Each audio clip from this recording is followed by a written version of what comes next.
che viene stoppato da Achele, che spinge la transizione offensiva, prova ad andare fino in fondo. Achele evita la stoppata, ma arriva per la schiacciata al rimorchio. Teo Diase, consegnato da parte di Simon, ancora Sanders per Johnson. Bello il taglio con schiacciata di Justin Simon stavolta per Petruccelli, che parte di sinistro. Della Valle tiene sempre molto bene in difesa Verona, nell'angolo si alza Nikolic ancora per il 2-2.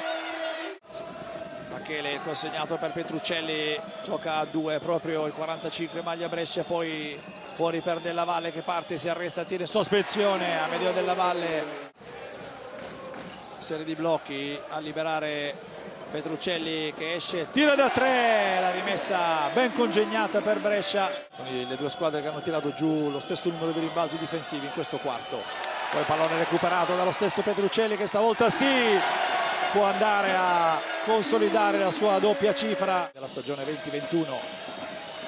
Pronto a tornare in campo anche Copain nelle file bresciane. Intanto Della Valle si alza da 3 a Medeo Della Valle. Copain esce dal blocco Messinburg, tirano con la stessa percentuale praticamente le due squadre dalla lunetta, stavolta va a depositare in sottomano. Attacco ancora da parte di Casarin per Bortolani, che si alza da 3. Bortolani per il suo canestro dall'arco. Buona difesa da parte di Brescia in questa azione veronese. Dall'altra parte Copain, il taglio ben visto per David Moss, che prende il fallo e andrà anche in lunetta e poi fa anche qualche flessione.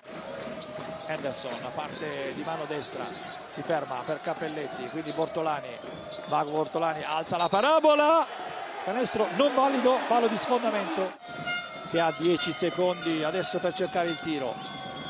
Davis prende il fallo e canestro. Questo è un canestro molto pesante, e dopo il rimbalzo offensivo anche quello difensivo per il giocatore di Treviso. Pallone per Achele stesso, che va a prendere di vantaggio, ma il tempo scorre, però poco più di 2 minuti per chiudere il match. 12 palle perse per Brescia, 10 per Verona. Adesso arriva la fondata di Cobbins. Il quarto di campo Davis difende benissimo Achele, non lo fa partire. Parte adesso Cappelletti fino in fondo, appoggia il tabellone, trova il canestro Cappelletti. Palla conquistata da Brescia, finisce qui 8-8, 7-9, vince la Germani Brescia il match qui al Palla Leonese.